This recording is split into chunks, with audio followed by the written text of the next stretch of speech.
So then when we get to 999 and then go into 1 million, and isn't it crazy that, you know, a fraction of an increase, everyone starts wanking each other off. But like the million's big, but also it's not. The day it happens will probably only be like a month or two away. Me and my manager, when I met him, I had 70,000 followers. And he goes, we'll get to 1 million followers. So we joke about that. But the 1 million, we said we're going to take a private jet to Las Vegas. Probably for 2 or 3 nights, maybe 4 nights. I can't celebrate until we're 50,000 above it. Because what do you mean? When I go Vegas, we're going to lose a lot of followers. No, I'm not going Sunnies. No, we're not rappers yet. Anyway, he's going to be here. We'll roll downstairs and we'll shoot James on the show. I'm his only Aussie friend. He is of the belief that Australian men have no chat. So I'm going to ask him that on the show and see what he says. I'm excited for it. It's going to be a good show. Oh, look at that timing. That was ridiculous. 2 p.m. on the dot. Look at this. Like this. I'm working a lot. You're like in the edit 3 times. I'm working a lot. But that's it. Keep yourself hungry. Stay humble. No, what are you doing? Oh no. Oh, you guys really got up in the world, didn't you? Doing the captions himself. Stay humble. Oh, you remember last time, right? You were here. Look in. Look how small it is. Yeah, get a good picture. We're in that corner there, yeah? Now ready? Oh yeah. This is proper big boy shit. Nice to see you. Howdy, bro. Good to see you, man. See you, mate. Welcome back. Nice, isn't it? This is nice. Look at you got wardrobe in there and everything. Yeah, man. Have you got water as well? Mate, remember what happened last time? You pissed your pants in the first episode. Mate, you nearly pissed your pants as well. That's true. I'll get you water. Are you gonna like intro it? Yeah, I reckon I'll just say, hey, like we're doing a react. We don't know what we're doing here, but we're gonna watch some stupid fucking celebrities work out and just share our opinion. I'll do it. Boys. Are we on? Yeah, we're on. Otherwise we're gonna be here all day. Not a bad thing, but facts. We are melting. We are absolutely melting for this podcast. Oh, we started. Oh, right. Oh, look at that timing. That was ridiculous. How are you, bro? Welcome back. All right, well, there was a few ways I wanted to start this pod. Third round with James Smith PT, but instead, what we'll actually do is we'll get into a heated debate straight off the bat about why I think TikTok is shit. So I'll give you some context for this conversation.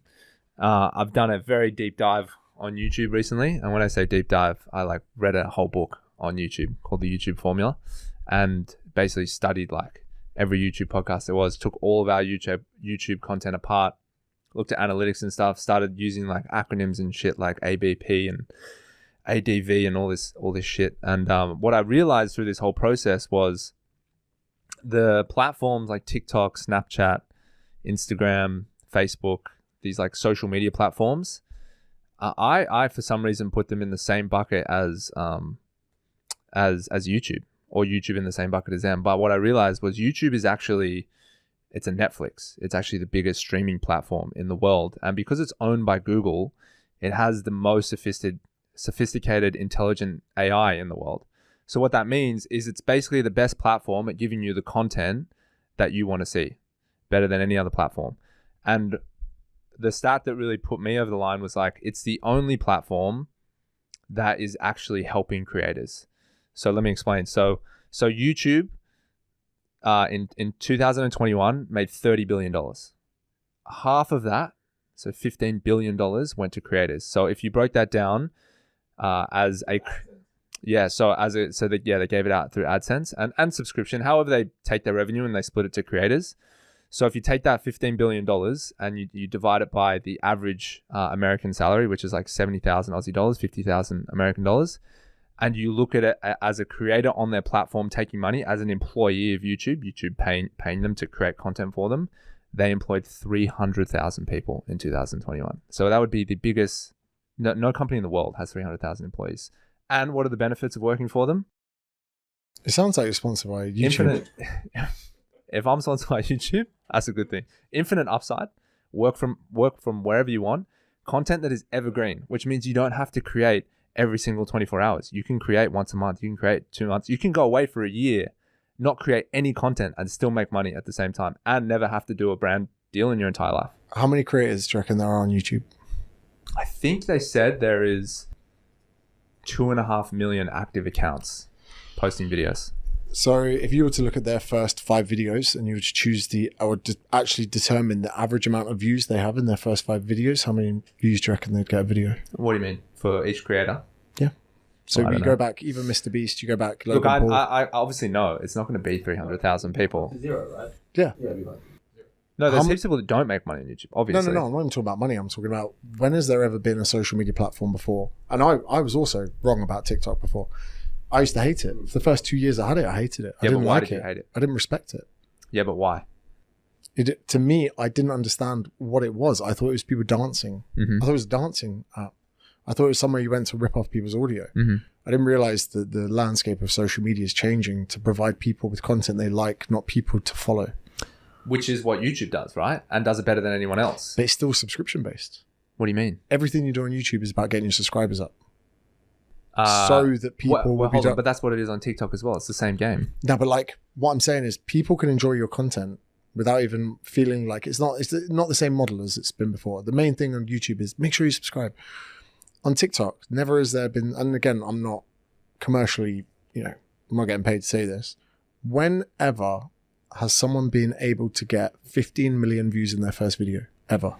Yeah, but you're overvaluing what 15 million views is on TikTok. Let me give you an example, right? So this guy's book that I was reading, Daryl Eves, is like the number one. He consults with Mr. Beast, right? So they've worked together for a long time to grow his channel.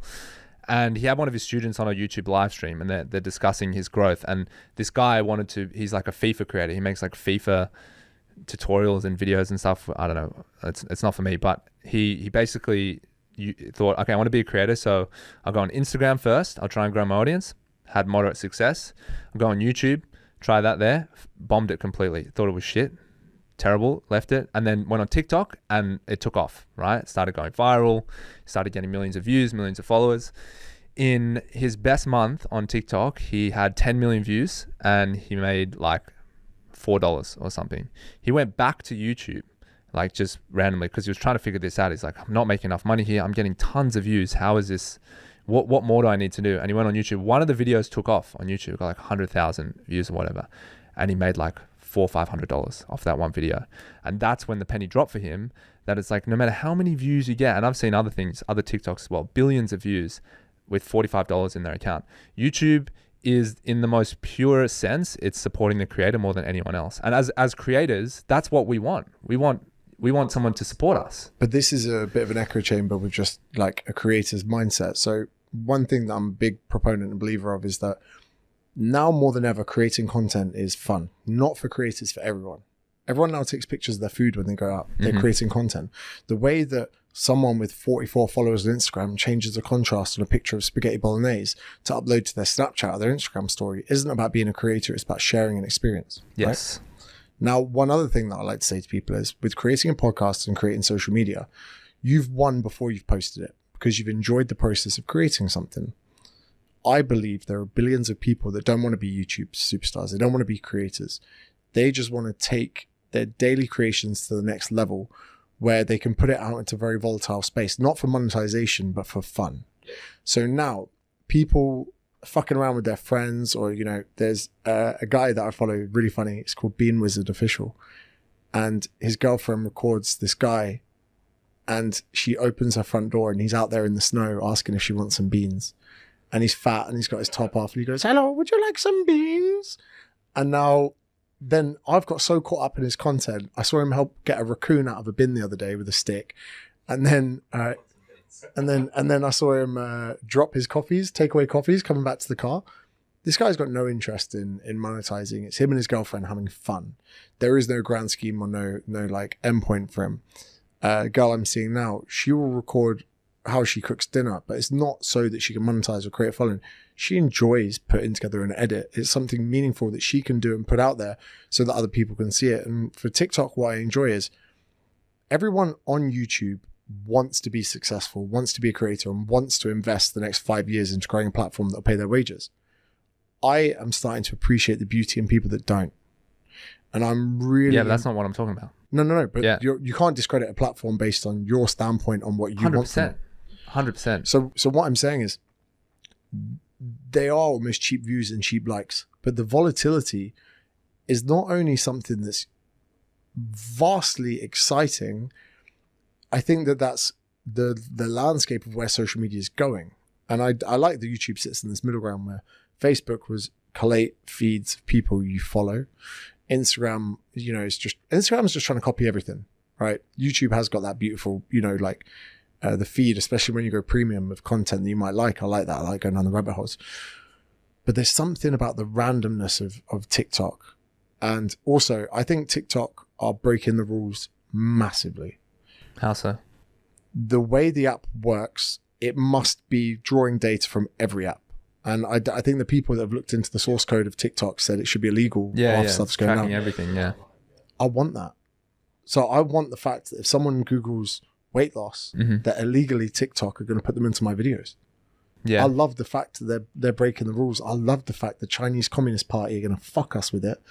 I love the fact that it's almost a naughty app now. Yeah, but so all the benefits you're talking about there is because it feeds into the JSA, right? It feeds into a way for you to sell more books and to get more views and make more money. Build your business. It's not really just that. It's the fact that I can have a lot more fun creating content because I don't have to be myself on TikTok.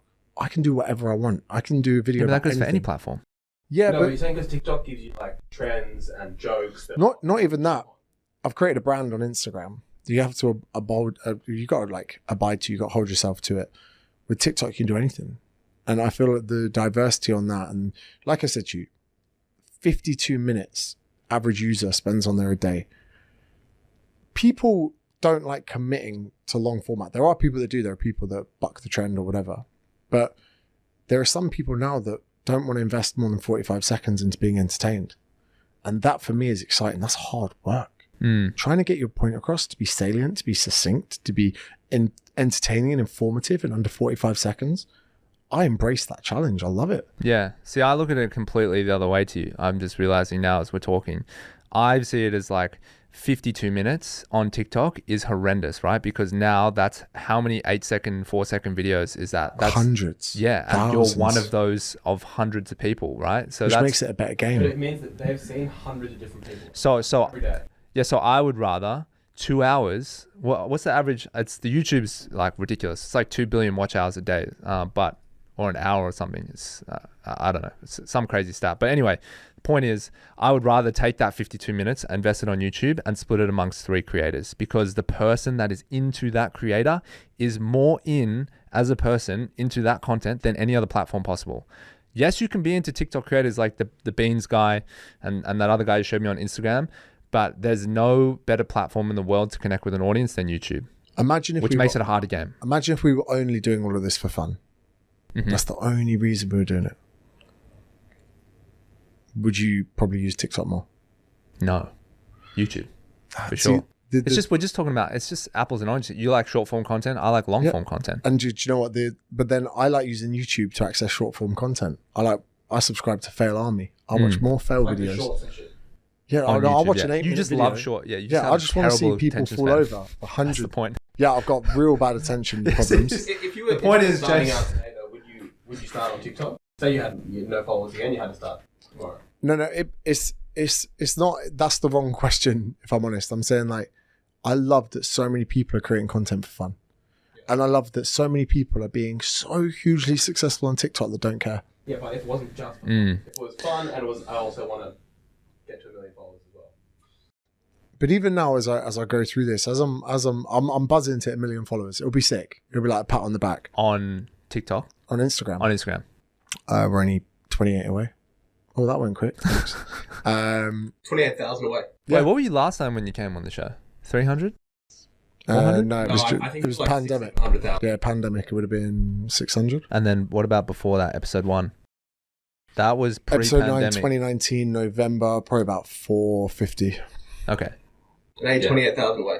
What are you going to do? The day it happens will probably only be like a month or 2 away. So I'll probably just pat myself on the back, go, that was cool.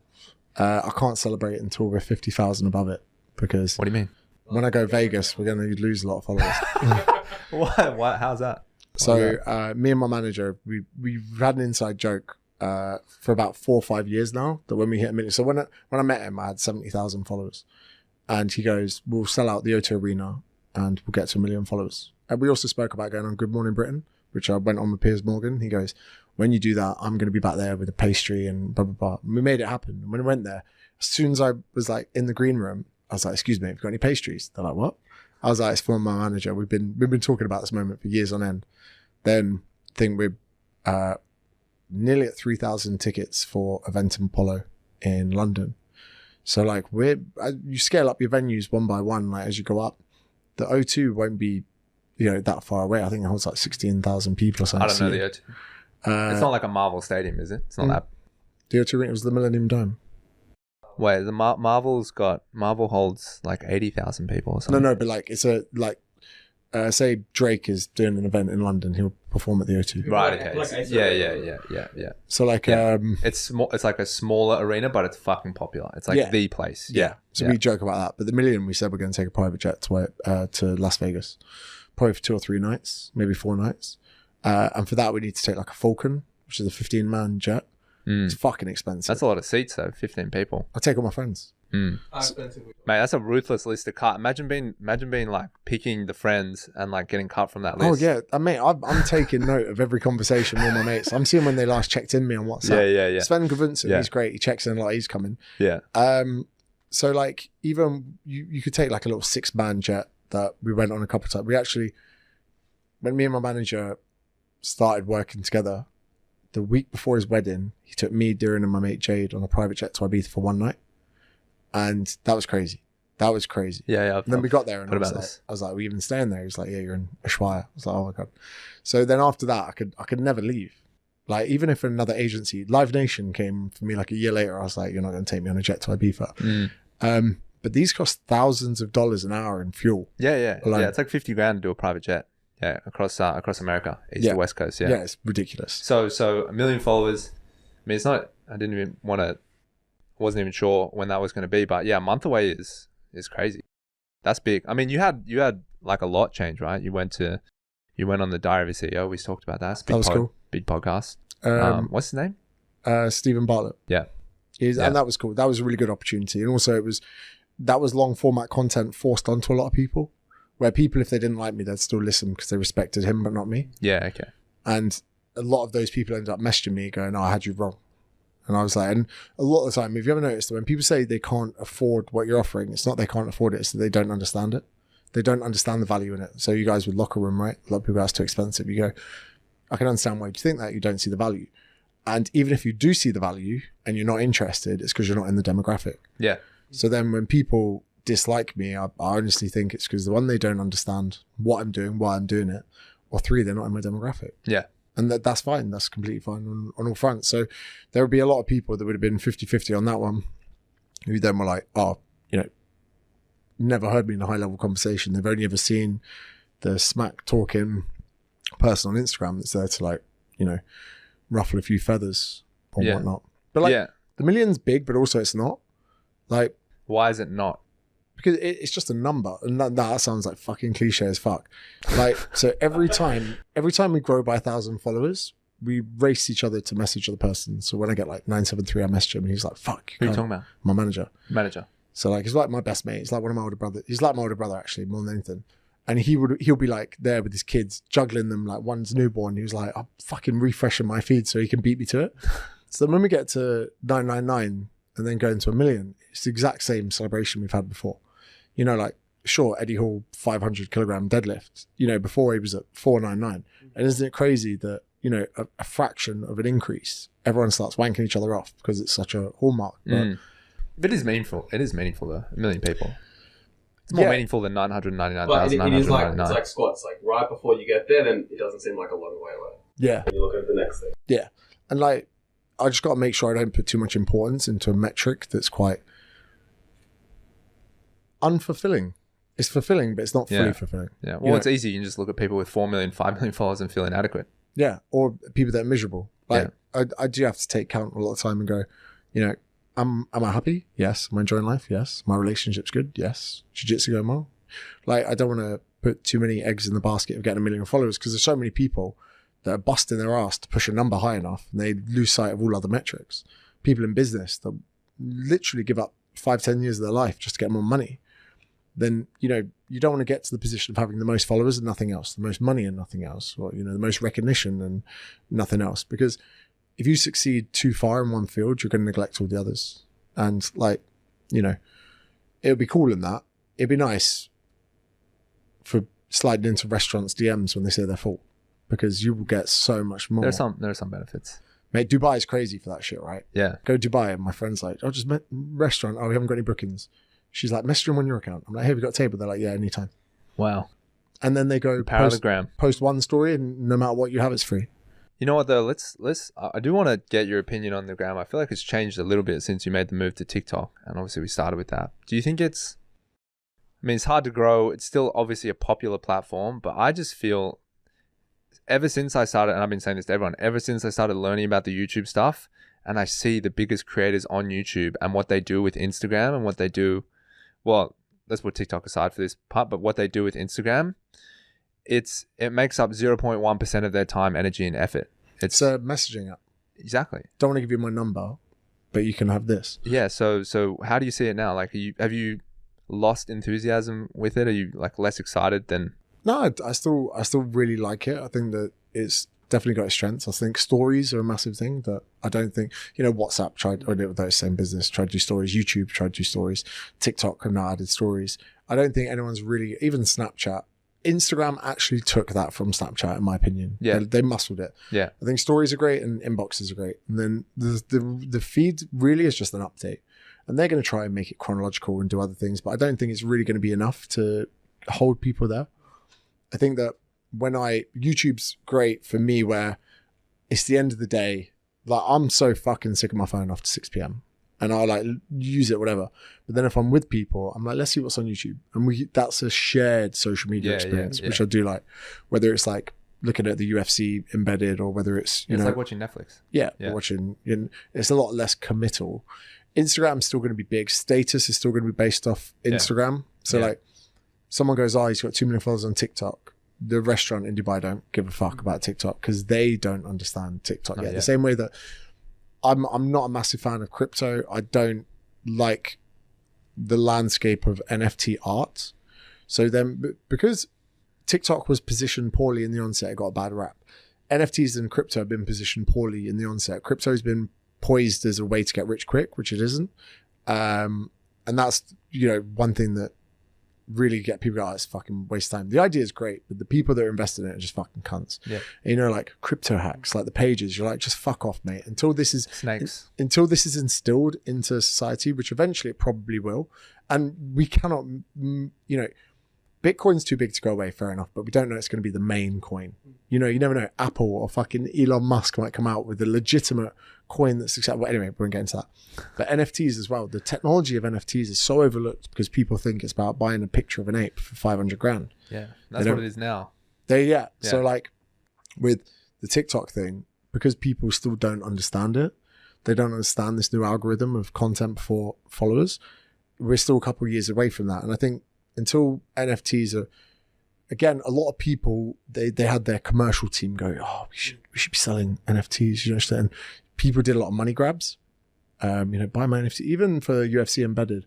What's the Chechen guy? Is it Chechen? Is it from that? Chimaev? Yeah, Chimaev. Swedish guy. Is he actually Swedish? Yeah. He's in Sweden. I knew he was in his but camp he's like the Russian, Middle Eastern looking guy, right? With the cut on his lip. Yeah. When he fell over as a kid. Yeah. Is he actually technically Swedish? Yeah. He was the Swedish national wrestling champion. Oh, skål. Yeah. Jag talar inte svenska. Yeah. So like. Comes up. Yeah. Also known as cum shot. Yeah. You get halfway through his video and he's there like, you guys, but my NFT is going to drop. And you're like, oh no. Yeah. And you're like, bro, that's not looking good for anything. Yeah. And that's getting people to really shit on the technology of, probably early days of the internet. Your parents thought, oh, it's just somewhere they can watch fucking someone get fucked by a donkey. Yeah. So, yeah, for a long time. Farmsex.com. How do you know? It's disgusting. Yeah, the NFT, like Logan Paul just released like a NFT marketplace today, which is like really interesting. So basically one of the things that you can do, because he's like really famous for this Pokemon card that he bought. It's like $5.5 million US, this Pokemon card. Shiny Pikachu. And so he basically was using that as a warm up to launch this marketplace. So the idea is you can take a physical asset like this Pokemon card worth $5.5 million, put the NFT of that, so the unique ID of that physical asset on the blockchain, and then from there offer people a percentage of the value of that $5.5 million. So it's like, okay, originally without technology, only one person could own this card, right? But now what we'll do is that company will lock it in its Like actual stock physical exchange. vault. Yeah, exactly. Right. So if it goes up in value, their shares increase. Exactly. And now you can move it, share around. But the difference is as well is like you'll also, like a dividend, you'll also make money with every trade. So if you own 10% of this Pokemon card, as the other percentages of it get traded, you make commission on those trades as well. That's fucking interesting. Crazy. And that's fucking playing chess, not checkers. Mate, that is... And he's in a position where it's like a stock market pretty much. Yeah. But again, you know, when people talk about decentralization, everyone gets their tinfoil hats. They're like, the government are watching everything. But like, I think that, you know, probably the last year or so, I've been like, well, during COVID, everyone was like, people are dying. And I was like, yeah, but there's other things happening right around us, in front of us. For instance, cash. No stores took cash anymore. And I was like, what's going on here? And I was like, suddenly store owners have got a reason to, rather than saying we don't trust our employees, they're like, oh, we're cashless because of COVID. Then I was like, governments want us to move to a cashless system as fast as possible, really, to get more money so people don't avoid tax or whatever. I'm not, you know, a proponent or advising people to skip tax, but like, even as a PT, you get paid and, you know, you get a block of money and you're obviously going to declare it to the tax man, but, you know, skimming two notes off that to pay for your petrol on the way home, like, you know, a lot of tradespeople and people that don't get dental benefits or whatever, you know, there's always been that cash in hand, whatever. And I think that's kind of like it was a fun part of society. But I think that when money does get to the point where we're cashless, suddenly we lose control over transactions without Big Brother watching. And it does concern me a bit, not just for the people that want to go to the pub and sneak in a bag at the weekend, you know, but like on a grand scale, I think that we do need to worry about the fact that governments took away our freedoms without our choice. And again, I'm not an anti-vax or anti-conspirator or like a conspiracy theorist, but like suddenly one point that someone made clear was we had to wear masks and had to social distance to save other people, right? That's how it came out. Yeah. Even if you don't care about yourself. But someone made a point on a podcast where he goes, oh, so if someone else in society's got kidney failure, do you have to give up a kidney to give to them? You're like, no, because it's about you, not them. You're not forced to do something to your body to help someone else. And that was a lot of people's anti-vax mentality. Instead of denying the vaccine, they should say, hold on, we're actually putting ourselves in harm's way to help other people. Even if the percentiles are incredibly small, I'm still very much pro-vaccine, triple jab to fuck off anyone criticizing me. But, you know, we had our freedoms taken away in the night and there's nothing you can say about it. And we very much thought for a while the state is on top of us, not that we elect the state as a taxpayer. And should we go to a cashless environment, should you, for whatever reason, not behave yourself, what's to stop them, you know, social credit system, China, everything less of them going, you can no longer spend say you got someone, oh, you're on probation. As of next month, if you're on probation from a crime, you cannot buy flight tickets or leave the country or go abroad or use your money in any other country. So if you do get on a flight illegally and go overseas, you cannot access your money. What's to stop them doing things like that? Or them to say, you know, you're not allowed to get stuff from the pub, or you're not allowed to get stuff from the takeaway shop, or whatever it is. That's kind of quite a concerning thing. Well, Canada, it happened in Canada, right? So anyone that was identified at the rallies and the protests, right? I'm not telling you information you don't know, right? You knew it was the Face ID thing or whatever it's called. Yeah, but you know the riots that happened in Canada, right? And so they basically said anyone that was at those riots, they shut their bank account down. They used state of emergency. In a state of emergency, the government is allowed to stop bank accounts. Yeah, and so people couldn't access their money. So even if you think it's protected now, it's actually not protected. The government still actually can control your money. They can look into your accounts. You could have cash under your bed. Yeah, but soon not. Even in the UK in September, I think this year, they rechanged all the £50 notes.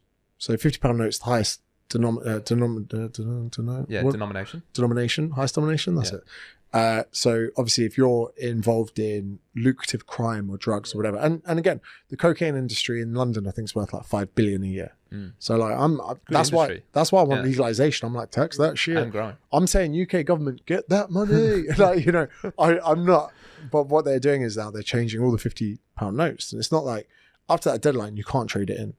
So you have to go to the bank now, trade in your note. And do it. You've got like $1 million in your. You have to do that. But you couldn't go to the bank. Wait, why do you have to trade it in? Because they got new. Oh, guys, we've got new notes coming out. So I don't know about the date. It could have been last year, whatever. Oh, you mean so it's like we want to see how much cash you got? Yeah. Well, you can't just go to the bank with like £5 million. Nah, so it would have to be laundered through businesses that would all have to pay tax on it. So in essence, it's a squeeze on society. That is insane. So imagine the Aussie government saying, hey guys, due to the Queen's Jubilee, we're changing the $100 and $50 notes. As of 3 months' time, they're no longer going to be in use. But no worries, guys. Just head down to your local bank. We'll change them for you for free. If someone was to do that, a lot of people would be fucked, right? Yeah. And I think the idea of, you know, and I've not done anything unlawful. I've got no reason to be nervous about it. And I'm not saying this to protect people that are dodgy. There are certain freedoms that, you know, countries are formed on, especially America, right? Not to mention Canada. You know, I know Canada isn't America, but, you know, in America, it was one of the most like draconian at times for, you know, vaccinations or whatever. People should have the right still, you know, like I don't think, you know, some people go, oh, don't let obese people buy fast food. I'm like, no, that's their God-given right. You know, that's why I'm again pro legalization. If someone wants to shoot up and overdose, it's still their right to do it. People are allowed to smoke fine and drink fine and have all the societal issues that come with that and health implications. So like, it's just worrying that this NFT blockchain technology, although it has this amazing potential on, say, the decentralized side of things to give people the freedom to make transactions that the government know this, and they're probably implementing the exact same technology behind closed doors to take away the very thing people are trying to get with Bitcoin. So they just bring in their own coin that has everything. Because built into it. Before, I think there was a time where people loved their governments and trusted them, and you know they believed everything they did. But now I think that because they're losing such track, people don't really trust the powers that be anymore.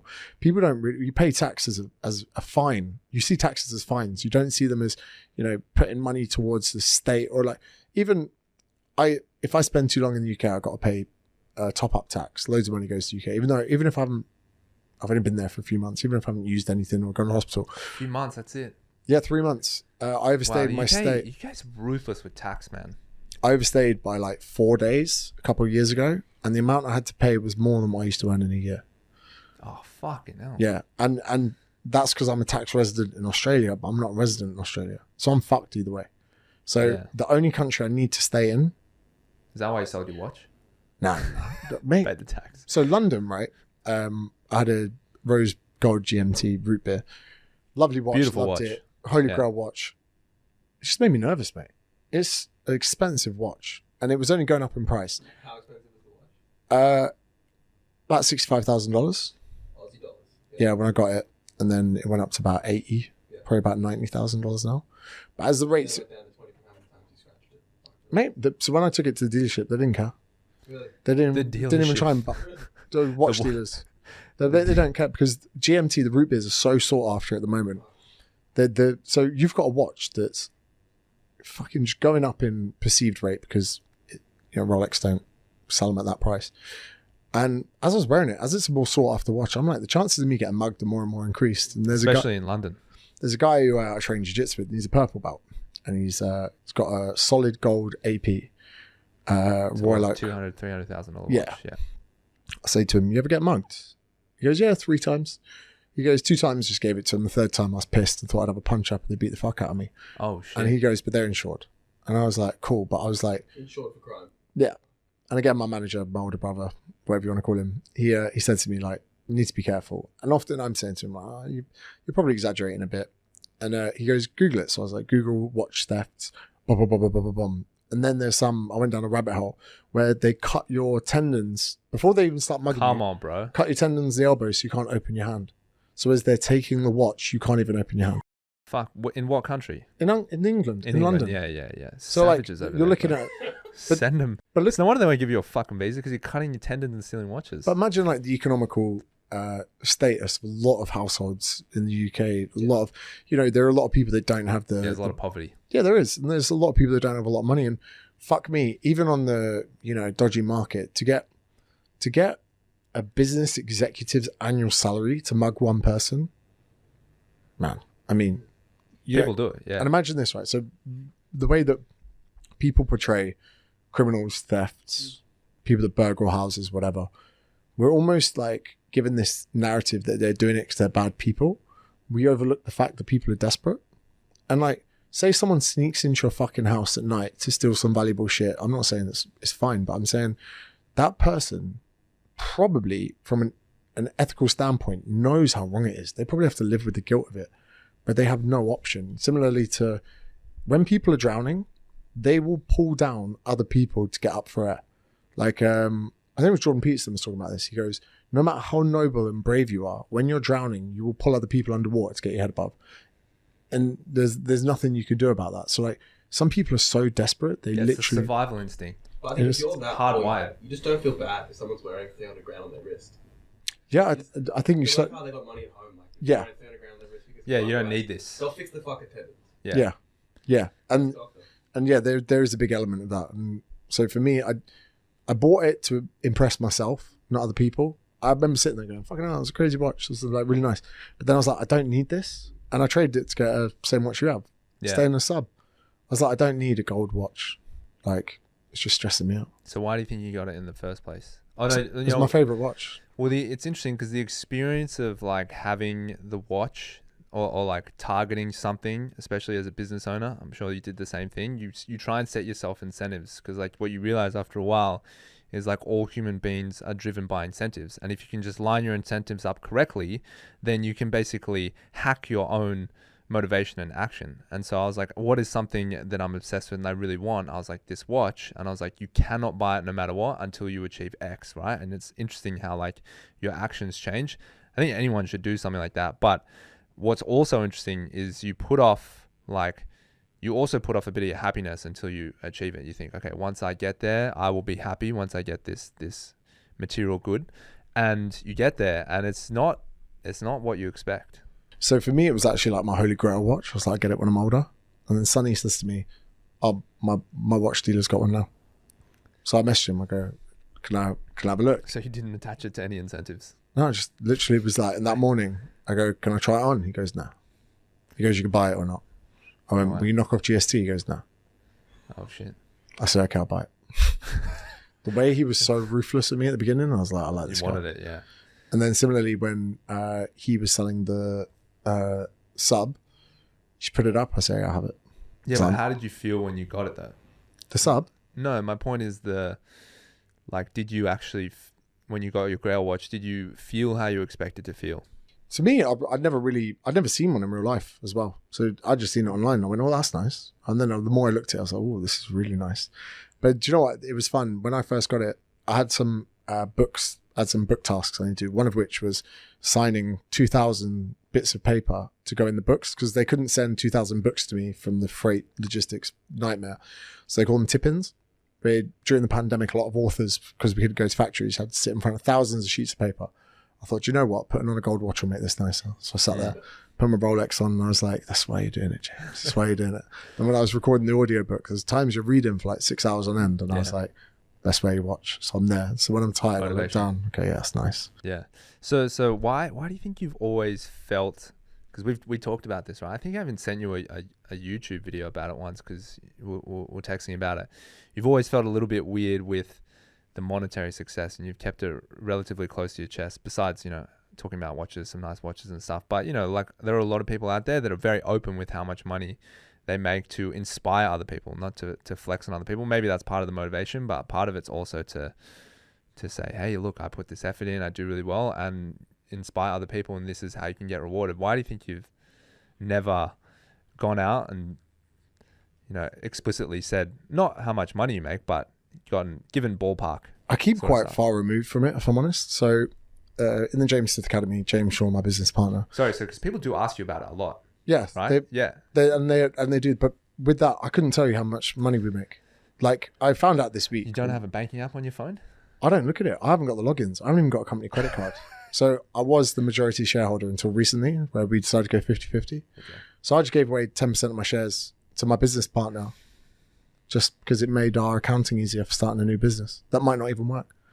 He goes, I'm thinking of going 50-50. I was like, yeah, fine. Because a lot of people would go, oh my God, you're an idiot. You just gave up 10% of your business. I was like, do you know what? If I need to make 10% more money, we'll just have to work harder together and make more. And I would rather earn less money than jeopardize our relationship by pushing back, which I never actually felt inclined to do, because my business partner does so much of the stuff I don't want to do, so much, including the accounts. So I don't look at the revenue. I certainly don't look at the spending, because the amount of developers we've got is horrendous. Tax bills, don't want to know. So he manages everything of that.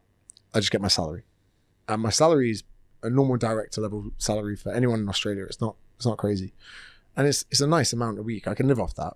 And like I was saying, my rent is $400 a week. So like the cheapest place I've ever lived in my life. I love it. It's perfect. I don't really need much more than that. I moved into the apartments in Ravisis. It was $2,000 a week.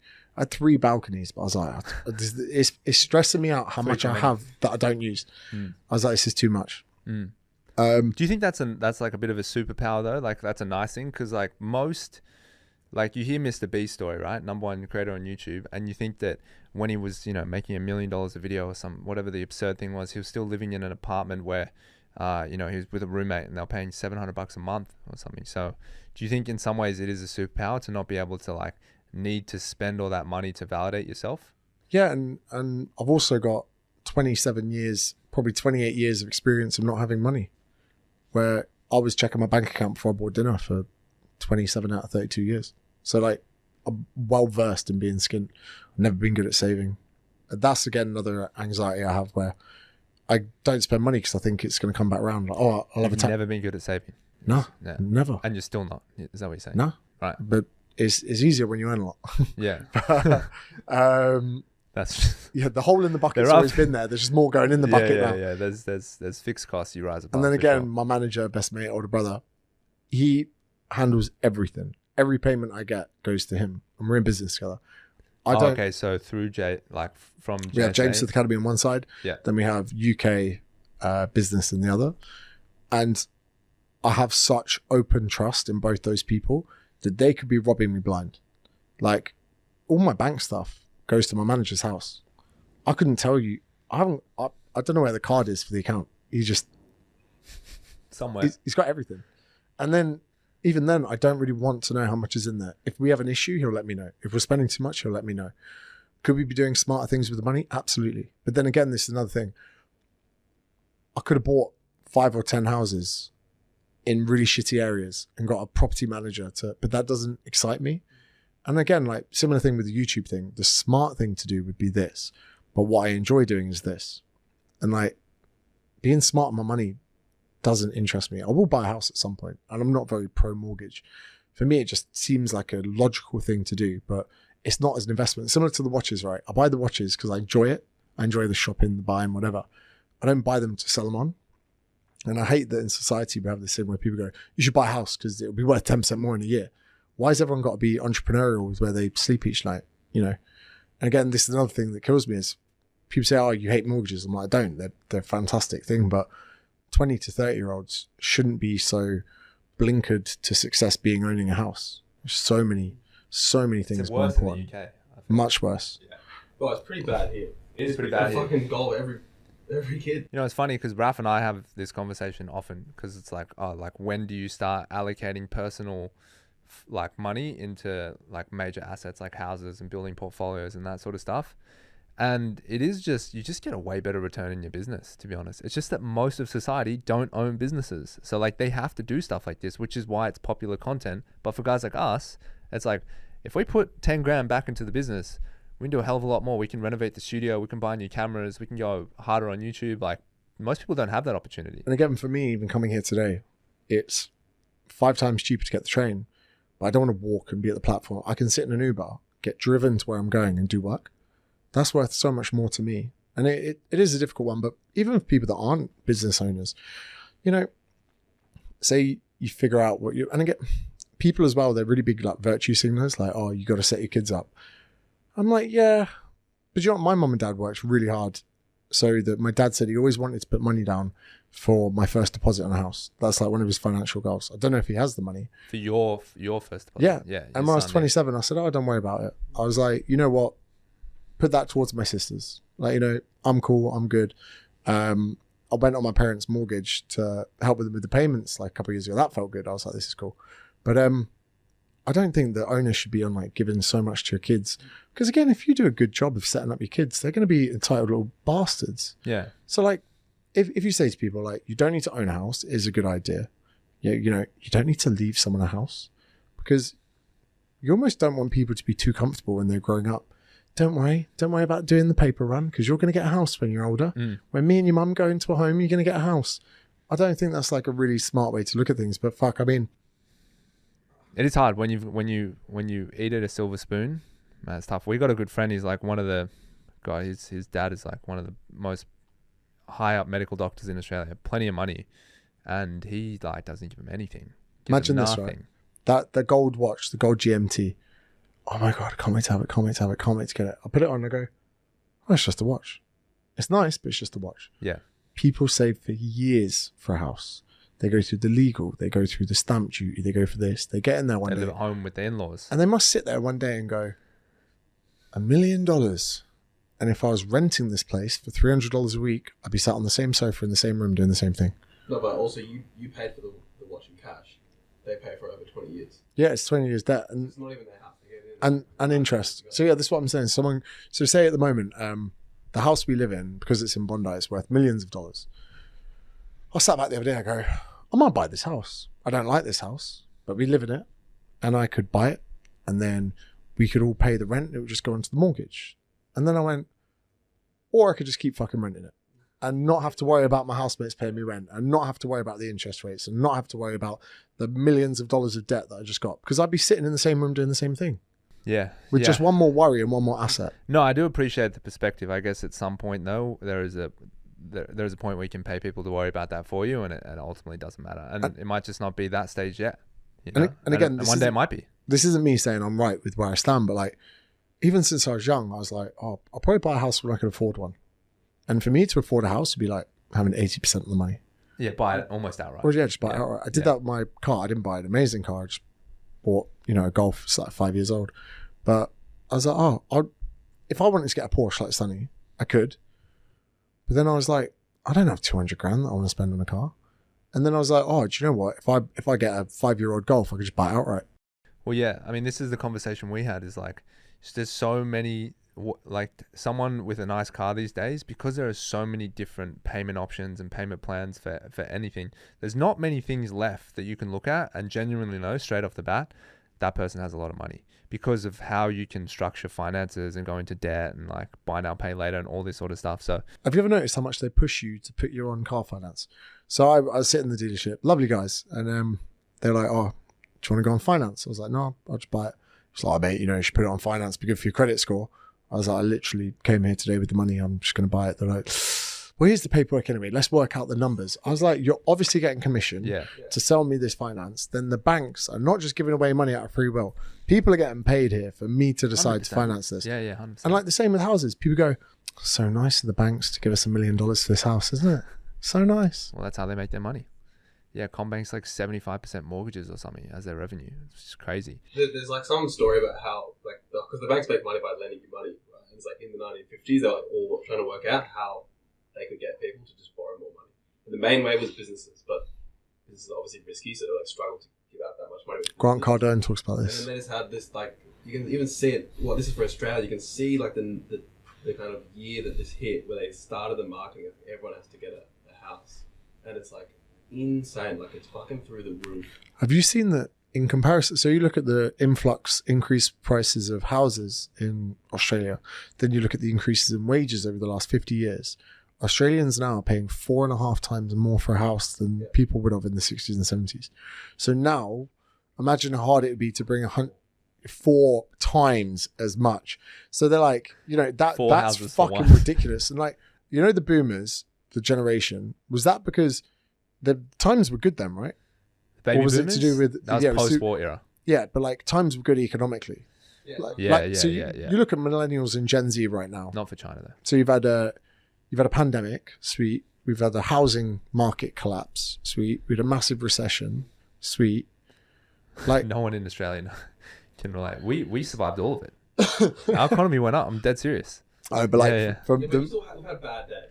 100%. Look, the pandemic was shit, and how does God strike you down with floods and bushfires and That's fair. We live in the city, so but like, umbrella. But like the times aren't. There's not like an abundance of good. So what I'm saying is, for prices to go up fourfold, it's quite worrying that probably that trend might not change too much soon. And if you think that, no, it won't. If you think about this, is another point Jordan Peterson made that's really interesting. He talks about a quality of outcome is not the same as quality of opportunity. And we talk about like big businesses conglomerating all of the assets, like Amazon, for example, buying businesses and sucking them in. He makes the point where he goes, in Monopoly, you all start with the same amount of money. And he goes, as one person becomes rich, they just start consolidating everyone else. Yeah. So you all start with the same quality of opportunities, or quality of opportunity, quality of outcome, absolutely not. Yeah.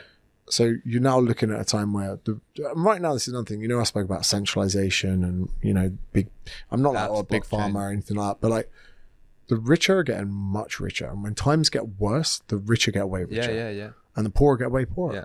And that's not really something that's brought up. The pandemic was amazing for rich people. Well, yeah, because the government printed money to spend on businesses, and who owns the businesses? The wealthy people. So that money just went from the bottom straight up to the top. And you think about like, don't go to the shops to buy your food. Amazon are there like, yes, blood. Yeah. Cool. Like Amazon, like, oh, you need toothpaste. Amazon's like, we'll deliver it tomorrow, cuz. Well, it's compounding, right? It's you think about how much money you need to buy a house, and then you make houses worth more, then less and less people can buy those houses. And so they basically, with the ownership of those houses, because they're in the small group of people that can afford them, they now have more assets. They can now borrow more. They can buy up more land. Like even in when this whole recent property boom happened, I was speaking to one of the guys that we know who's French, and he was just laughing at how everyone's racing to buy houses and blah, blah, blah. He goes, I don't know anyone in my whole life that owns a house in France. He goes, it's owned by so few people and now I see it happening, right? In Double Bay, the people who knocked our gym down, they bought like $4 or $5 billion worth of property, basically from Rushcutters Bay Park all the way down to Double Bay. I'm like, that's crazy. That's never going to be done. And that's just going to compound, because then they're going to make so much money off that. And now, rather than buy $4 billion worth of property, let's go buy 20. And then 20 is going to be 100, so it's... Just might as well say you get a 20-year-old coming in it right now. He goes, what should I do in my life? I'd go... YouTube. Probably not. I'd probably like, do something you want to enjoy. Do anything you enjoy, because you've got more chance of living in the home you want than you do getting a nice job. Film it and cut it up. 100%. And this could be survivorship bias. You know about survivorship bias, where they got a... You are the ultimate example. Yeah. Where like, I'm like, well, this works. They're like, here he is. so people like, that don't know, when planes were coming back from World War II, they were looking at where the bullets went into the planes to decide where to put the armor. But then the guy that they let in charge, the mathematician, was like, "Nah, this isn't where we put the armor. We put the armor in the places there aren't bullet holes, because the planes that got hit fatally never came back." So they had their own. But that's good. Yeah. So the bias was, oh, you need to put armor on the wings. They go, why? They go, oh, because that's where we're getting shot. The guy was like, nah, the ones that aren't coming back, that's the last place you need to put armor, because if we get shot on the wings. So yeah. So when I say that, it's obviously I went after something I really enjoyed, and I ended up doing really well out of it. And I have a personal bias, because I haven't seen and experienced firsthand the thousands of people that didn't. Yeah. But I still think that's good advice to say to someone like, hey bro, even if like, say your fucking passion is the feeling of putting socks on for the first time, make a sock business where they wear brand new socks every day for a year, but you parcel them up and send them back and they get recycled or something. Like, there's an angle for it. This sofa, someone out there is getting paid to sit and test sofas. If you don't want to do anything with your life, you get paid to lay on sofas, bro. Yeah. You know why this is good advice is because it's getting better and better as time moves on, as things get more connected and everyone has a phone. Because typically I would say, yeah, you can be a sofa tester if that job's available and within the region of where you live that makes sense from your home, and it's actually affordable to get there and you can do enough of the jobs. But with the internet, with YouTube, with connectivity, you really can actually do anything. A good example was this YouTube book, right? So basically what happened to this family middle America, there's 8 of them, right? So husband and wife and 6 kids, 7 kids, whatever, 6 kids. And the 2008, all their money was they had good jobs. All their money was in property in 2008. The crash hit, they fucking lost all their money except for maybe a small amount of savings. They moved to the cheapest town in America they could find. That was like basically within driving distance. It was a town of like 3,000 people, 3,000 people. Anyway, with the last bit of money left, they said, what are we passionate about? What do we want to do here? And the mum was like, I want to make quilts. I love making quilts. So she started making quilts. Turns out no one wants quilts in this town, right? So she asked her family, what are we going to do? We've got this quilt making machine.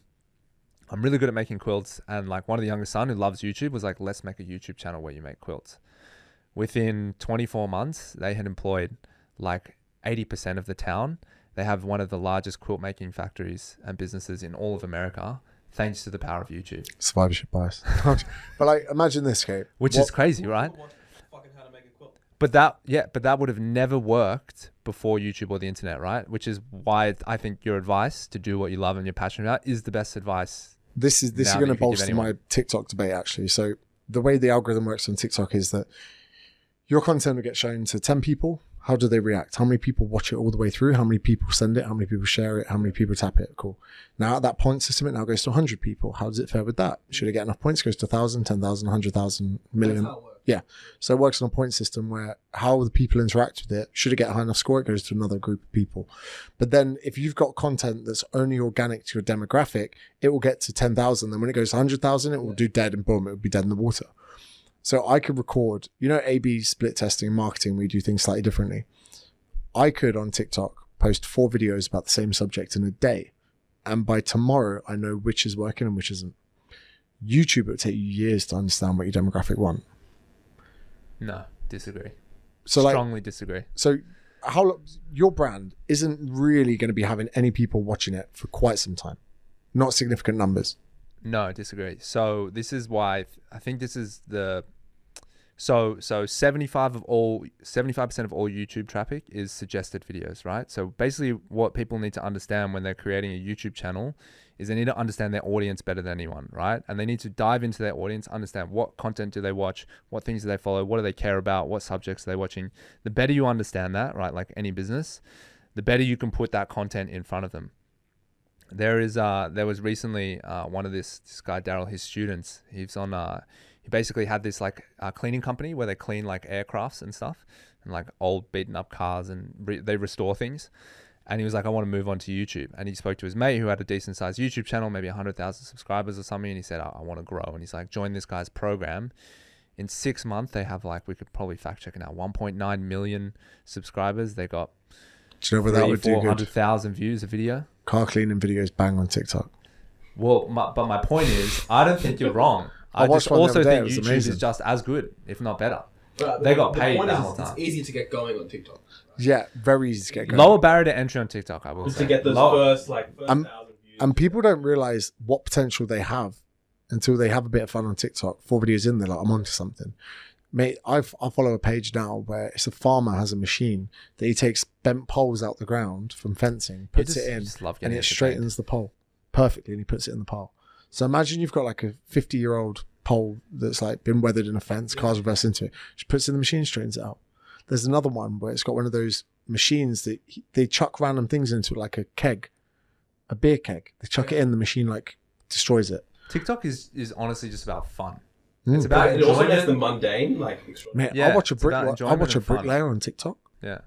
One guy the other day made a carousel for 3 minutes of things feeding him. I put it on my story. A carousel of things feeding So him. you know, like, what's it called where you do like a marble that goes down a helter-skelter and then it hits a play car and hits a mouse trap.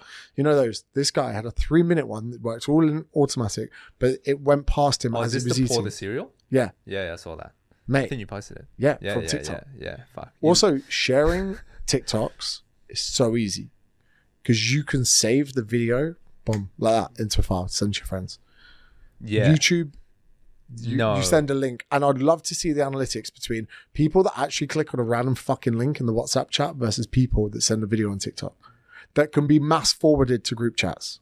Yeah, but I don't care about that. And it doesn't mean anything for that creator though. And TikTok creators get white labeling of their brand onto their videos, so they can't be replicated and ripped off. Yeah, look, I just think if you're purely looking at it as a creator that wants to make a living creating, YouTube is by far and away the best. That's okay, it, and also in the here's most another pure argument sense. actually. Also, you're destroying our rug here, bro. Sorry, Hip-hop sorry, mate. icons, calm I'm down. getting excited. You don't need a DSLR to know how to edit to become famous on TikTok. Yeah, so easy entry, like the Brisbane property market. Zero production. Low upside. Say I'm 100% low. TikTok's like the Brisbane No, property. dude. Okay, so I like easy to get in. Brisbane. Easy get into the market in Brisbane. Small upside, right?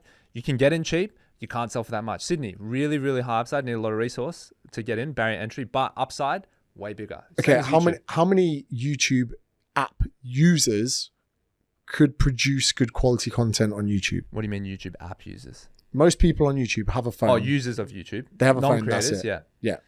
Yeah. TikTok. Like not many. Not Yeah. many. TikTok. many. Everyone watches. Which is why I love it. We're playing in the NBA here. I don't want to play in the fucking minor leagues. Wow, mate. You know, what was it in Wolf of Wall Street? Penny stocks. That's it. I don't want nothing to do with no penny stocks. It is a bit like penny stock. It is penny stocks. Poor production, low quality videos. Mate, one word that can destroy this It's a argument. facade. 50 billion views on TikTok's a facade. It's not worth anything. Are you comfy? Are you enjoying yourself? Well, hang around to the end because there's something I'm absolutely dying to ask you. You, the listener at home watching this right now, hang around to the end of the show. There's something I've got to ask you. All right, so part of this actual show is we do trending topics. So Connor, do you want to punch out some stuff here for us, and we'll share our opinion? Yeah, so wait, should we touch on YouTube again, or is that dead? Man, I think we killed it. Yeah, me and James are gonna end up fucking in a fight soon. Okay, cool. This is actually something I saw on James's page. I think it was a couple of weeks ago. Yeah, this James. Oh, yeah. He's kind of looking at the huge craze around the raw carnivore diet. Jesus. And this dude specifically eating these raw meats. No, there's also the really jack guy. Oh my god, he's eating fish. Yeah. Oh. All right, let me log in here. Mate, there's actually a guy on TikTok, right? And I don't want to draw attention to him because he's only got 1,900 followers. He's getting 500,000 views. He's eating raw meat, so he leaves steak out for 3 weeks, then eats it. Oh. Then he waits for eggs to go raw, and he waits for what? he waits for the meat to go raw and for flies to fly in the pot and stuff. Oh. Let me see if I can see it. Why? See, this is the thing. Like, you can create whatever you want. There are some things you should just not create. And why do you He's also risking his life for this content. Why do you have a fetish of watching this? All right, Raf, come here. So like, that is. He's just left it there. That is. No. yeah. Was it, All right, let's not give this guy any attention. Yeah, he's doing it just for attention. Well, You're gonna eat look, it. obviously humans survived for a long time. But he doing just this. loves he eats raw pork and stuff. I mean, you This can guy's survive. eating raw chicken. So like raw chicken apparently isn't as bad as what people previously believed, because everyone's worried about salmonella, right? Yeah. But salmonella doesn't come from raw chicken. It's part of the gut bacteria of reptiles. So do you know this? I don't know, So but salmonella- it's starting to feel. Salmonella is a part of a reptile's gut bacteria. So to them, it's like harmless. So what happens is reptiles that, I think it's if they poo in cornfields, can contaminate the corn that chickens eat. So then the statistical chances of a chicken getting salmonella is very small, but then they batch wash chicken cuts together in like massive tanks. So then there is a chance that raw chicken could contain salmonella because of that. But then if you cook anything to 75 degrees 5 minutes, you'll kill all bacteria. So most people, not most people, a lot of people, when they get salmonella, it's from defrosting the chicken. Because where do most people defrost the chicken, Lockie? In the sink. And where do people prepare salads, Lockie? In the sink. So most people are getting salmonella from contamination of frozen chicken, not so much. Well, look, I believe you somewhat, and Fuck, still bro, not is he eating liver? gonna eat raw chicken, despite that. Do you know why I hate liver? Texture. Despite Oh, that. yeah. Yeah. No. And like Man, come on. Don't even eat if that. someone- Oh, that's disgusting, bro. That's disgusting. eating- Even he's Oh not my enjoying goodness. it. Even he's That's pretending actually to enjoy extraordinary it. because raw liver cooked is tough to eat. Maybe it's better raw. Is it orcas that when they kill prey, they can just sometimes rip out the liver and leave everything else? I don't know, but you seem to know a lot of shit about Liver, stuff that's liver's just- really nutrient dense. Like Oh really yeah, the most nutrient nutrient dense organ. Yeah, yeah. Normally you put it in mince, so like 15 minutes. Oh, look at him. He's suffering. I think there's something for. Oh, this make it feel. Okay, let's move on. Maybe this is one of the most horrific trending topics. I think like maybe hyenas or wolves or something. The alpha gets the liver, so then yes, wolves. That is a thing. Wolves, yeah, no, the pack leaves the Connor, no more. Nah, bro, stop. You realize he's doing this every day, so that's day 65. He just keeps doing this every day. He's up to like 190. I've seen it once. I've seen it 1,000 times. I don't need to watch. It's absolute muppet. Eat raw food. It's gonna make me. That would hit on TikTok, right, James? You're the expert.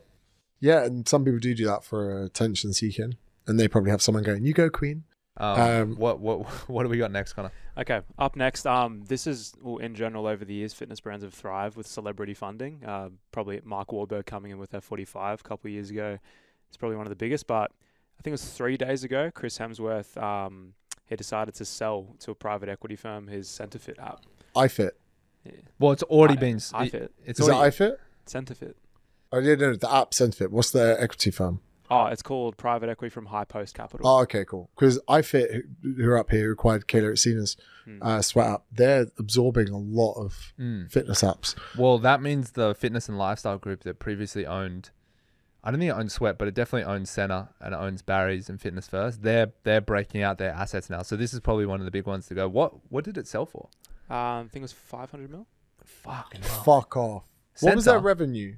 Because I've been on that app. No offense, my honest personal opinion, it wasn't that good. But mine's way better. Because you're buying JSAacademy.com. You're buying into a brand. Fair enough that I've got coaches that support me on my app, but like I'm in the videos, I'm in the content, I'm the educator. You know, like Chris Hemsworth doesn't really have any doesn't make input. appearance. Yeah. Oh, it doesn't look like they've got details on what it included, but they're saying it's worth over 200 million. Including debt. I mean, they fucking probably never made money, so it's probably got a lot of debt. Yeah. Did you guys ever get offers for people to buy the JSA app? Yeah, so we because we're launching this new app soon. Don't use the name because I don't know what the name is. I told you earlier. Yeah, I know. I don't know. Right. Oh right, okay. Because we got sharp one. Because we got the new app coming. First we were like, we might get investment. So then we got some pretty lucrative money for investment, which would have meant that Shaw and I would have walked away with a few $1 million each. So what's this, to sell the app? This would have meant... if they don't invest, you can just take the money away. No. So this would have meant... Fuck off. One of our best offers on the table was we get investorship for the new app, and then the new app buys JSA. Yeah. So then JSA would be owned by this investment group with us on the board.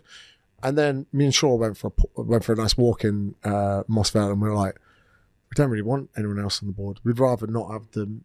Again, with the money thing, we're like, fuck this. Like, we're dropping our pants. Someone walking past in the red dress, like the Matrix. I was like, nah. Like, we would rather spend. We're a year later launching the app because of this. We're doing it ourselves. We're paying for it ourselves. If this goes wrong, it would have cost us millions, but still, we quite like just doing it ourselves, if I'm honest. And then, if in the future, you know, we did have someone on board to help with it or whatever, but yeah. You know what's extraordinary is that Kayla Itzina's app is essentially worth more than Chris Hemsworth's. Yeah, well, Kayla Itzina's got 14 million followers on Insta, 27 or 28 million on Facebook. She's great, by the way, Kayla Itzina's. Yeah, you guys are friends, right? Yeah, you'll never get her on a podcast. Yeah. I said, do you want to come on a podcast? She goes, no. Well, then probably be a bad podcast then. Mate, well, the thing is, she's 300 million. She's also only known in that space for fitness, whereas Chris Hemsworth's known for being in some great films and then being in some not so great films like Extraction. With the Indian. Extraction, right? Do you know what was good? Is it just because Indian people just aren't evil? They're just good people. They're just not a believable bad guy. I've been brought up on Russians, recently Chinese. Like it's what I do get a bugbear with is in films like I like shooting guns. I was in the army cadets when I was younger. I wanted to join the army, so I was like obsessed with guns. I was like, in films when people are shooting, I'm like, fucking, you know, that's a 9mm Glock and they've just shot 14 times or 20 times without reloading on the clips. Yeah. And then sometimes, you know, when people like in a scene where they're like pulling back like the safety off, and I'm like, so you've been going around this whole building with your safety on, like, you know, like everything like that. Or when people like cock a shotgun. Yeah. Right. What, you clearing an empty cartridge? That was an empty cartridge was just in the barrel the whole time. Yeah. So like the dramatization. But when you pull back the hammer, that's legit though, right? Yeah. But the thing that I don't understand about these those pistols in particular is surely if you fire a round, it pulls back the hammer for the next round that comes in. I don't understand why the hammer would be in or whether that's a safety mechanism. But yeah, because the squeeze pulls the hammer back, and then you don't. It's not like a fucking Magnum from back in the day where you got to pull the hammer back every time. Yeah. Most modern handguns don't have that. But in Extraction, they made a very good point of reloading at the right time, reloading properly. Even at one point, his Glock jams, and he uses someone else to pull back and clear. I remember that scene. That was a good scene. And I was like, okay, you put a lot of detail into that, but you made the film shit. But even things... it was a Netflix original. Oh, okay. They got smaller budgets, so like most weapons as well are right-handed because the shells come out to the right side. And I've seen in some films they're shooting like blanks or whatever, and the shells are coming into the face of the person that's like holding the weapon because it's on the wrong side. Yeah, because they're doing it left-handed. They're holding a right-handed weapon the wrong way. But yeah, mate, Texas was crazy for that. Well, I'm surprised. I'm shocked you know so much about guns for a Brit. I love guns, man. Yeah, right. But so Kayla, you want to live in Texas then?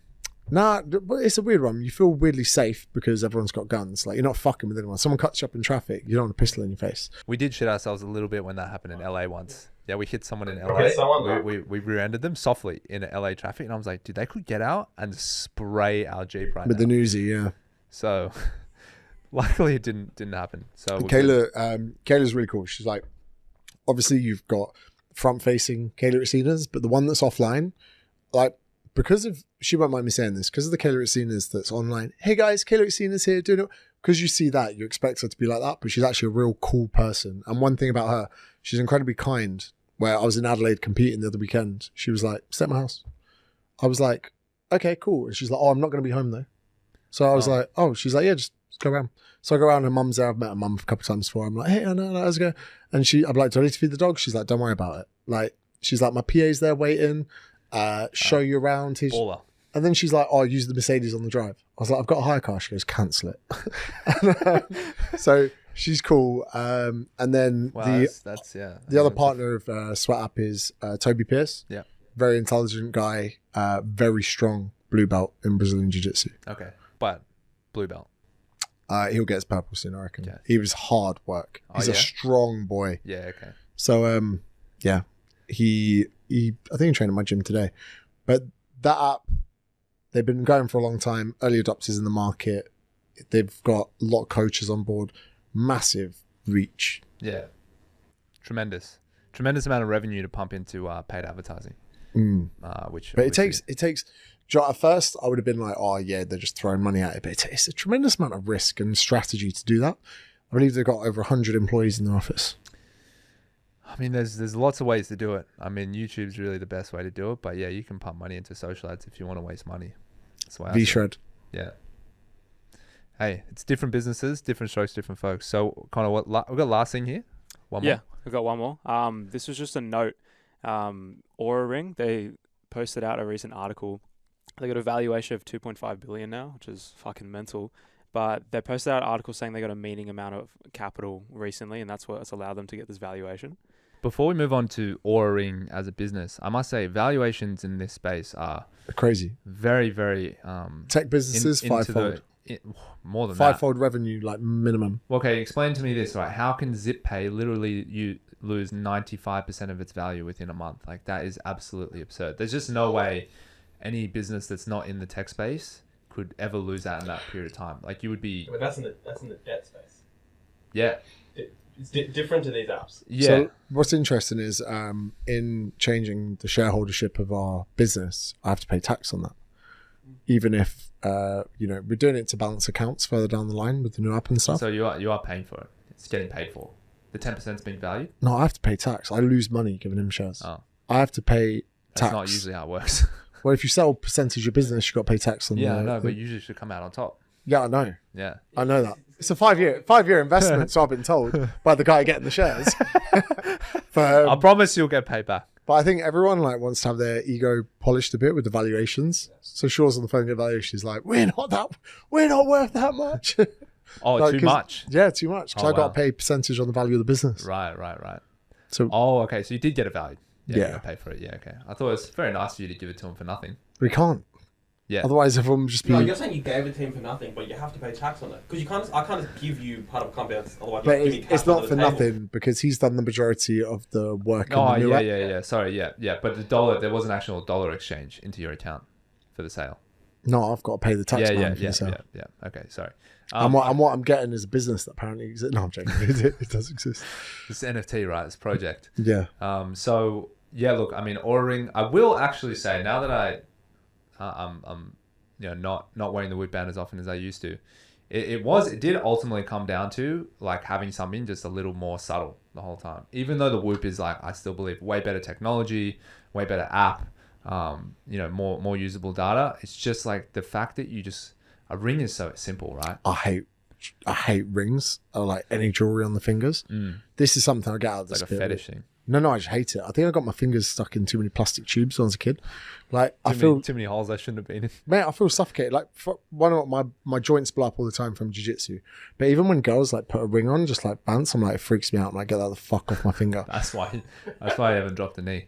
Mate, just like the idea of rings, like the shape of the joints of the fingers, right? You got these lumpy crevices around the knuckles. Why would you want to push something past that where it potentially can't come off? Because you don't want that person to leave you. That's no, yeah.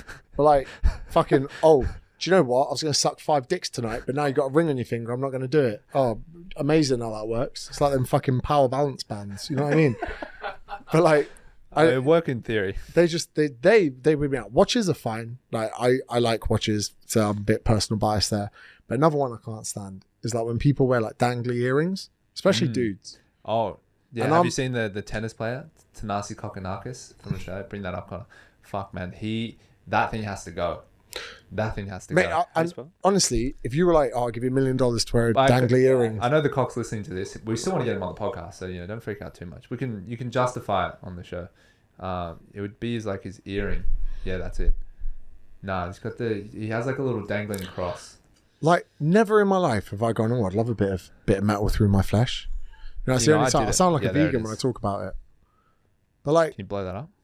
I just don't get it. I just don't get it any of the time. When dudes have like piercings or even, especially when, it's just well annoying. Yeah. It makes me want to pull it out. Yeah. And like when people, especially when dudes have like an eyebrow piercing, I'm like, what's going on there? What's going on? They're looking at their face one day and gone, oh, something missing. I don't get it. Nose piercings, especially the little hoop ones. I'm like, bro, one of my favorite parts of my day is picking my nose. I love having a good pick, man. Like, and I'm there and I get like a good bit. You know when you got a dryer when you pull it out and it comes out and you're like sick and you flick it in the toilet, whatever. Like, I'm just thinking. I usually don't talk about it on a podcast. One, they're not getting bogies out. 2, the hygiene surrounding piercing holes is disgusting. Yeah. I can sometimes see on people where they haven't washed around the nose ring and they got crusty bits there. Diran had his ear pierced when he was younger. My manager went up to him one night and just squeezed it and like this pus came out. Like the white stuff. Man. Wait, so wait, he had it out already? Years it's been out. Oh shit. But not apparently, I've seen it. You go up to an old piercing hole and you press it really hard and like a little worm like squeezing a whitehead comes out. Well, fuck, I've got that. I pierced my left ear and we did it at schoolies. And then I just remember, you just play with it a lot and you fiddle with it. And what happened was it got infected. And my ear swelled up that it was so thick and red that it was pressing against my cheek. I could feel the fluid in it. So we had to take it out within a few days. It went down, but after that I was scarred. I don't get the aesthetics of it. I've never like looked at someone and gone, oh, they're minging. And then they put a couple of earrings in. Oh my God, they're amazing. Like I just don't understand the functionality of it, if I'm honest. Yeah, guys and jewelry, I get it, but it's limited. Watch is fine. Lip piercings, tongue piercings while we're here. Yeah, piercings. Bacteria breeding grounds. You've gone, let's put a bit of metal through it. Yeah, I don't get it. Let's break the skin. Or when people stretch the ears. Yes. And I'm like, bro, you're trying to express yourself, and by all means, you express yourself to your heart's content, but I can't stop looking at your ears. And I do think sometimes, I'm like, what do your mum and dad think of that? Yeah, well, I mean, that's what people say about tattoos. You don't have a tattoo, do you? Yeah. Oh, you got one. On my bum. Yeah. But again, then, like, is it worth it? How many trends are really going to be trendy? And like people that got their tribals now. Sorry to rip into you, got a tribal. Gutted. Like, yeah. No tribal's cool anymore. But at the time, they were cool. Yeah, I mean, everything goes in trends. It's hard to know when you're in the trend because it feels so damn good. Yeah. All right. Feel the metal coming So through we're gonna wrap this on. We're gonna trial these protein Fit shakes. fashion Right? tip.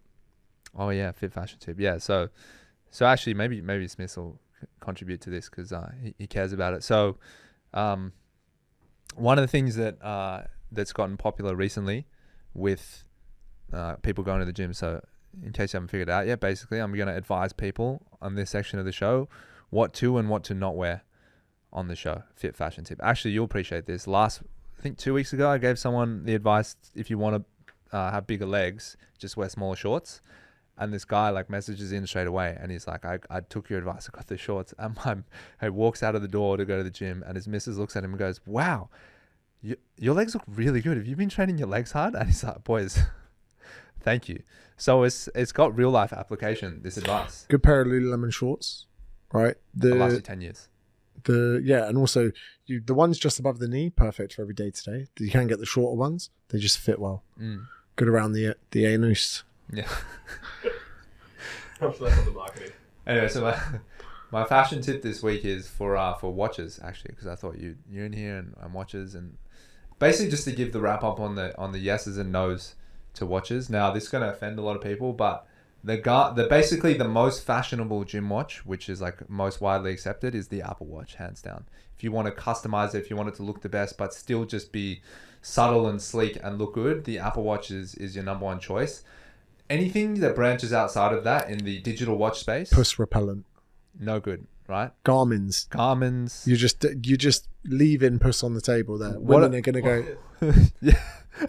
What's that? Hey babe, this is actually a Phoenix 6X Pro.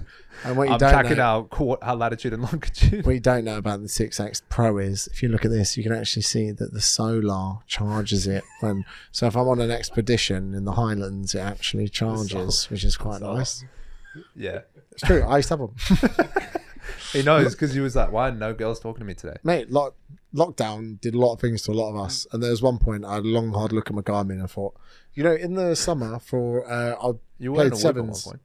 Yeah, I played War at one point, and then it broke. But anyway, I was getting fit for rugby sevens, so 2-3 times a week I do an 8K run in Richmond Park in London. So I had to buy another Garmin. I just got like a little 4Runner, whatever. As soon as I finished that run, I took it off, put it in my pocket. The second I finished that run. So scared. I wanted my Strava stats, sure, but I didn't want them at the cost of being caught wearing a Garmin. Imagine people seeing that and go past, go, "Oh, business is bad."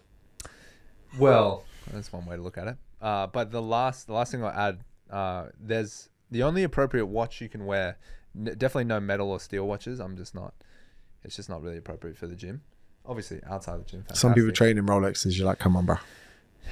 Look, we're not going to go there, but look, it's not ideal, but you can go G-Shock, actually. G-Shock do have a wide variety of looks and sizes, and yeah, look, it's not like the coolest watch, but there are some like interesting G-Shocks where I see them and I go, you know what, as an active wear all day sort of like rugged watch, tells time, stopwatch, that sort of shit, it's not a bad option. When I was PTing, I had a black G-Watch, like the big one. G-Shock. G-Shock, sorry. And B-Watch. G-Watch. And when I finish work, I take it off, put it on my manual gear stick, and then when I get to work, take it off, put it on, and I had a 1-minute timer set where it beeped after 1 minute. Oh yeah. So when I was PTing people, as soon as they rewrap the weight, I just press it whilst talking to them, and then the second it beeped, I wouldn't have to say anything. They just started doing it. Yeah. So then their rest periods were synchronized. I wasn't having to get a timer out, mate. There was a nail mark in that watch exactly where my nail went because I did 5,000 hours of PT with one watch, and it was sick. It was perfect. And it's bulletproof, and it probably worked the same as day one. Amazing. Yeah. So I think the G-Shock's a good option, especially if you're going to go do stuff where, you're moving stuff around your wrist, like kettlebells and shit like that, and it just won't crack an Apple Watch screen. So that's my tip. So stay away from fashion watches and expensive luxury watches when you're training. Definitely go for something like an Apple Watch. And then, if you don't care about attracting the opposite sex, then you can obviously go for something like a Garmin or a whatever those other brands are. Yeah. Yeah. You know what? That does get some crust around it sometimes, that band. Yeah. You had like an infection at one point? From this one, Yeah. I had to change bands. Oh, it was just the band? Yeah. It was too tight. Yeah. Mate, gotta be careful of them infections. I got little white marks from ringworm. You've had ringworm before? Jiu-jitsu. Yeah. Yeah, that's why I don't do it. All right. So last thing, we're going to try these protein shakes. How do you want to dish this out? This seems very commercially interested. I promise you it's not. This is like the time you told me that you had nothing to do with Whoop. And I said it was on a link. That's not true. Yeah, well, no, I was like, "Do you get paid for promoting Whoop?" I don't know. I said yes. I told you. Jamie, bring that up. Are you gonna pour it? How you gonna do this? So you're telling me, right, that you're gonna... He's hesitating, folks. No. You're gonna do a taste test of a protein brown. I'll do it with you. I'll do it. You my mate. But you're saying that prime YouTube time, right? Suggested feed, all of that. That you're gonna try another brand shake. What else would you suggest? Interesting conversation. Look, okay, so you know what? I'm finished with that. No, I'll tell you what the advantage is here. The advantage of this it's 50 grams of protein of this process, besides the affiliate links that we get from each of these brands. No, the advantage is we actually don't hold back any punches. So we give most products a terrible rating, which the viewers and the listeners listening to this go, these guys aren't getting paid. So why the fuck would someone pay them to give it a 1 out of 5? 50 grams of protein. A lot of people think that 50 grams of protein is too much for one sitting, but that's incorrect because this comes from a study about muscle protein synthesis where people were fed 30 grams of protein. I think they were given 80 grams of protein, and there was no increase in muscle protein synthesis from the 80 grams compared to the 30 grams. So just because... I might just finish this actually. I'm just going to have a sip. Okay, so we've got the... what do we got there, Smith? What's it called? Pure Pro 50. I actually like these because 50 grams is a good amount. As I was saying then, there's no... I couldn't tell if you're sarcastic. No. If you take 30 grams of protein, it's about the optimal feeding window of protein for people. Optimal, right? If you double it, you don't double the muscle protein synthesis response. So people... Yeah, so if you have 60 or 80, you don't double the response. So people would think double the protein, double the response, right? So the study showed that in muscle protein synthesis, 30 grams is about optimal for most people. Cool. So everyone then came to the conclusion that your body can't absorb more than that. But muscle protein synthesis sits within protein synthesis. It's just one component. There is the synthesization, that's not a word, of protein outside of the muscle. Synthesis? So, oh, that's horrendous, that one. It's quite nice. The My Muscle Chef one. I do like... What did you guys rate the first one? Optimum Nutrition is good, actually. Oh, that was like a 4 out of 5. That was solid. I've never been paid for any posts, but actually Optimum Nutrition are one of my favorite brands, purely based on the fact that I finished their tubs of protein. It's one of the only brands that I finished the tub. Their gold standard whey is one of the best tasting whey proteins ever. That's one of the best proteins of all time. Yeah. My Muscle That is Chef, the most popular protein of all time. My Muscle Chef, you looked after me good and proper during the pandemic. You sent me lots of meals, but my God, stick to fucking meals. Do you want that? That is horrendous, I think. Either I didn't shake it or that is really tasty. Someone somewhere in like a product review meeting with that went, it's perfect. Let's take that to market. Someone did. Someone's getting fired. BSC, yeah? Oh, yeah, that's good. You know what that reminds me of? That reminds me of you know when the yogurt, the chocolate yogurt thing with the M&Ms, and you used to fold it into it and mix the M&Ms too. What was that thing called? Yeah, yogurt, Go-Gurt. Go-Gurt. Yeah, None of you have got it right. It's called yogurt. Yogurt. That was unreal. Yeah, so 4.5 out of 5. Pure 50 is a bit more watery compared. It's gone shake for shake here. Thicker, full of flavour. I think you're enjoying the review section of the podcast. They're like, he's sold. Smashed it before. Sold. Now he knows why we do it. All right, careful. 50 grams, it doesn't double your protein synthesis, all right? But pre and post workout, your feeding capacities increase because the requirement for protein is so much higher before and after workout. So a normal person would need 50 grams or can absorb 50 grams out of over the span of just before or after. Yeah. BSC one's good actually. It's going to be my little pre-training. Okay, so what are we giving your final rating here? Out of 5. BSC. 4.5 out of 5. Oh, BSC. High. Yeah, I'll pick that up again. That's for sure. 4 for the Pro 50 because it's got the 50 grams. Yeah, you'll bump it up. And then my Muscle Chef Strong 1. Yeah, I'll give it a 0.5 out of 5. I see what you're doing with the reviews. You're helping people. So when they get a BSC protein shake, they're like, "Oh, that was actually really good," and they go, "Them lads on the podcast, fucking geezers." You know, the only thing that you don't know about protein shakes until it's too late is how they digest. So even though that's a 4.5 out of 5, if that rinses my guts, I'm never touching it again. Yeah. So that's And a again- major consideration. And also, isn't it annoying that people So you won't know for sure. people always rate protein on the drinkability of it? Like, for instance, That's the most important factor, yeah. but for instance, imagine this: we could go into business selling chocolate milkshake as protein shakes. No Is one that will what know. you want to do? No one will know. No, they won't. No one's gonna know. No. Yeah, so what I'm saying is people go, oh my God, my protein, I've got the best protein in the world. You're like, you take it to the fucking labs, did you? No, well, shut the fuck up then. Yeah. Hey, it's true. We could all be getting gypped in. about that. Yeah. And it's not like cocaine where you know if it's good. Yeah. Pretty Yeah. soon. Yeah. So I've heard. Yeah. But whether or not you go for a banging all shit. right, we left that life behind many years ago. So that's it for trending. James Smith, 3 rounds on the My Muscle Project. Have you ever done a podcast 3 times? Some have felt like it's been 3 times. Hey, that speaks a lot for how few podcasts there are to go on in Australia. Or you like us, one or the other. But no, I appreciate you being on. You got book 3 coming up, so people can do that. You've got tickets to book 3, the event as well. Tell us about that. So book 3, How to Be Confident, it's going to be out September 1st. It's really interesting. The first 2 books I wrote from a position of like, not a diet book, here's what I've been teaching people with PT. Then realized that a lot of people couldn't get in shape because they hadn't constructed their life right. So then book 2 is a step back saying, look, let's control meaningful relationships and jobs and work-life balance so you can enjoy your life. Because if you hate your job and hate your partner, you're not exactly going to want to jump on a fucking treadmill. Then I realized people don't have the confidence to leave their jobs, to go for job interviews. People are lacking confidence, even if confident people have areas of their life that are lacking.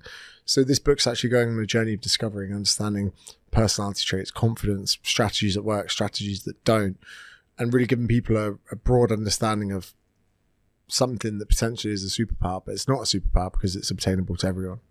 So, then the book tour, which is in essence a fun evening of drinking, partying, and stand-up comedy mixed in with all the salient topics from the book. I did go to your last one. You enjoy it? In the MO. Yeah, it's fantastic. Oh, cheers, man. Yeah. Did you come, Ralph? That one? Yeah. Not yet. No, I didn't think so. Didn't see you there, did I? Nah, to be fair, we bought Hold tickets. on. We actually, I have paid for tickets. Yeah, no. I thought Lockie got a special invite from you, and I was waiting for my invite. No, didn't you? I think you just was something to be a kid. Oh, no, it's cool. It's all right. You're forgiven. But hold on, I'll tell you one side story. Is my brother went to the concert, and my brother's been overweight like his whole life, always stealing food off me. But he credits you for losing all the weight. So go. About 105 to 85. What's his name? Josh Freeman. Shout out, Josh. Josh. Yeah, big man. Keep it Yeah. up. And he was I don't think has he bought his book? Has he actually given him money?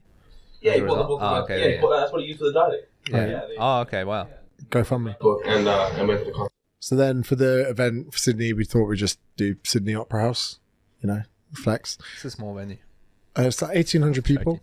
but like we'll make no money on that.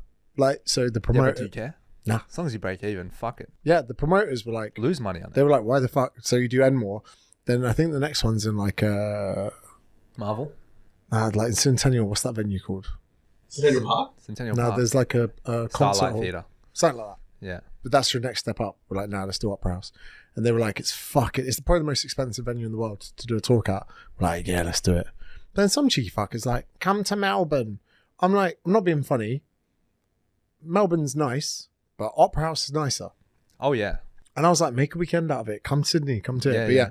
tickets for that were down to the last couple hundred.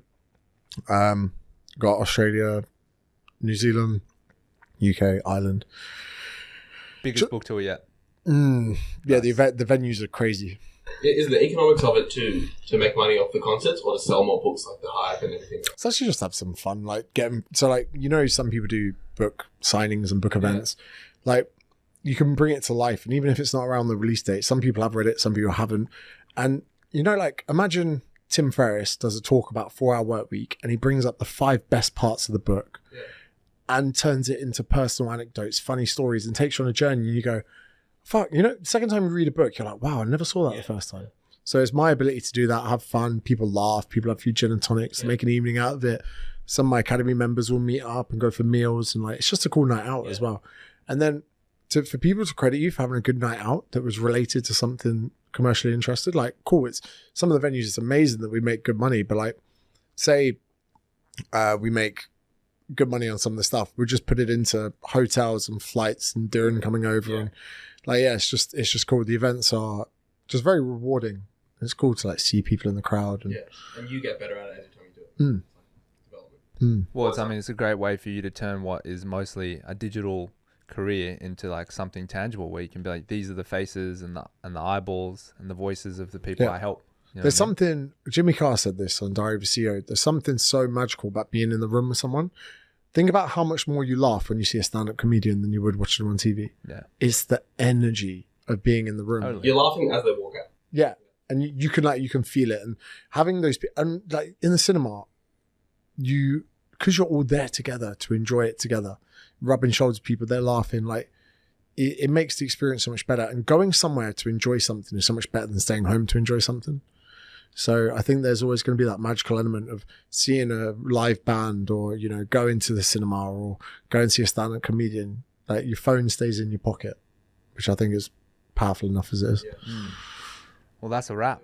Thanks for coming back on, bro. Appreciate it. Appreciate Cheers. your time. Thanks for everyone tuning in. Most of this episode is going to get traction on YouTube, so if you're not watching the episodes now, go watch them. And that's all I have to say about Mate, YouTube. I've got a book you should read on YouTube. So guys, That's good. Thanks, bro. Thanks, bro. Whoa, don't go. We're still here. We've got the most important part of the show. Remember I said I wanted to ask you something? So whether you're watching for the first time, or, you know, you've been here a while, you know, we've been doing this for a very long time. It's our 7th year, 7 years doing podcasts. We're going in a totally different direction this year.